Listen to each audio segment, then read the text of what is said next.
একজনের বয়স ৫, অন্যজনের ১২। এই বয়সেই দুজনে কঠিন মনোরোগের শিকার।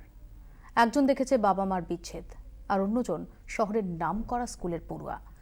বাবা মার ইচ্ছে পূরণের চাবিকাঠি হয়ে আজ মানসিক রোগের শিকার। একটা তাজা ফুল বিষাক্ত পোকার আক্রমণে সেই ফুলই আজ বিবর্ণ, নিস্তেজ। ফুল ফোটার আগেই ঝরে যাচ্ছে বহু শৈশব।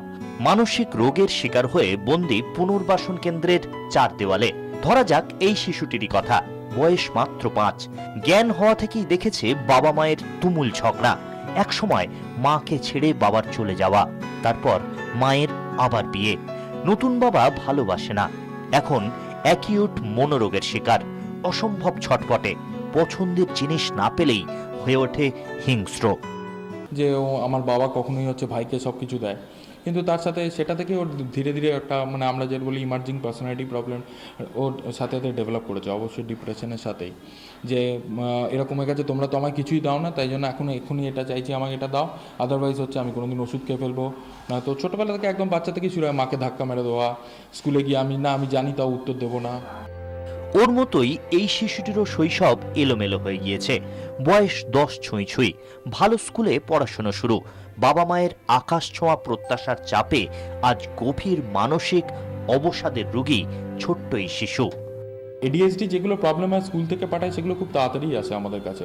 ইনফ্যাক্ট টেম্পার ট্যান্ট্রামস এখন তো ৩.৫-৪ বছর বয়সেও মাঝে মাঝে আসে প্যারেন্টসরা, যে আমি ওকে আত্মীয় স্বজনের বাড়িতে নিয়ে যেতে লজ্জা পাই, কেন কোথাও গেলেই এই সোফার এখান থেকে ওঠে, এদিক দিয়ে চলে, এদিক দিয়ে নামে, ইটস ভেরি ডিফিকাল্ট।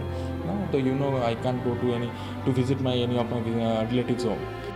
এমন অসংখ্য শৈশবই আজ বিপন্ন। প্রতিযোগিতার ইঁদুর দৌড়, নিউক্লিয়ার ফ্যামিলির নিঃসঙ্গতা, বাবা মায়ের আকাশ ছোঁয়া প্রত্যাশার চাপে দমবন্ধ শৈশব খুঁজছে মুক্তির পথ। নয়তো জটিল মানসিক রোগ তাদের করে তুলছে দাগী অপরাধী। হয়তো এভাবেই সমাজে তৈরি হয় উদয়নরা। নাকি আরো একজন? কত দূর এর বিস্তৃতি, কতটা গভীরে এর শিকড়, কেনই বা? ২৪ ঘন্টার জন্য ক্যামেরায় অমিত দাসের সঙ্গে শ্রেষী গঙ্গোপাধ্যায়, দক্ষিণ ২৪ পরগনা। অনুরাধা দত্ত আমাদের সঙ্গে টেলিফোন লাইনে রয়েছেন। বলুন অনুরাধা।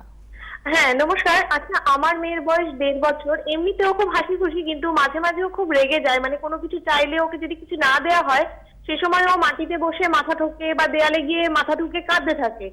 তো এটা কি কোন রকম সমস্যার কোনো? ধন্যবাদ। আমি অনিন্দিতার কাছে এর উত্তর খোঁজার চেষ্টা করব। আরেক দর্শক রয়েছেন কুহেলি কুমার। বলুন কুহেলি, বলুন। আমার মেয়ের বয়স হচ্ছে ১৫। মেয়ে তো পড়ায় তো মন নেই, সারাদিন জল সবসময় ছুঁচি হয়, সারাদিন বাথরুম গেলে ৫ বালতি জল, এত জল ব্যবহার করছে। অনেক ডাক্তার দেখাচ্ছি, কাউন্সিলিং করছি, কমছেই না। আমি উত্তর নেব অনিন্দিতার কাছে, আমি খুব সংক্ষেপে এই দুজনের উত্তরই নেব। হ্যাঁ, প্রথম জনের ক্ষেত্রে বলছি যে উনি বললেন কোনো মানসিক সমস্যা কিনা। মানসিক সমস্যা আজকে নয়, কিন্তু এটা বাড়তে থাকলে একটা মানসিক সমস্যা জটিল আকার ধারণ করতে পারে। সেটার জন্য আমি যেটা বলছি, দ্বিতীয় জনের জন্য যেটা হচ্ছে যে উনি বলছেন কাউন্সেলিং করাচ্ছি তবু কিছু হচ্ছে না। ওনার মেয়ের যা বয়স ১৫ বছর বয়স, এবং এই ধরনের যে ওনার সিমটমগুলো শুনলাম, তাতে ভালো করে একটা আগে সাইকোমেট্রি করা দরকার, কোথাও গিয়ে ভালো জায়গা থেকে সাইকোমেট্রি করে এবং মনোরোগ বিশেষজ্ঞ দেখান, এবং মনোবিদদের কাছে কাউন্সেলিং নয়, এক্ষেত্রে যেটা দরকার, এক্ষেত্রে সাইকোথেরাপির দরকার, কারণ এটা কাউন্সেলিং এ ঠিক। আমি নবনীতার কাছে আসবো। নবনীতা, কোথাও যদি আমরা দেখি, যেটা আমরা বললাম যে বাস্তবতা, কিন্তু যৌথ পরিবারের কনসেপ্টটা ফিকে হয়ে যাচ্ছে, সবাই ভীষণ ব্যস্ত, ভীষণ নিঃসঙ্গ, ভীষণ সবাই ফোকাস। তো কোথাও কি সেগুলো একটা সামাজিক প্রেক্ষাপটটা যদি আমরা দেখি? যৌথ পরিবার তো দূরস্থ, এখন এক একটা ফ্যামিলিতে ঠাকুমা দিদিমা যেগুলো একেবারে ক্লোজ, কাকা জ্যাঠা, এগুলো তো একসঙ্গে থাকার ধারণাটা আস্তে আস্তে আমাদের সমাজ থেকে প্রায় বিলুপ্ত।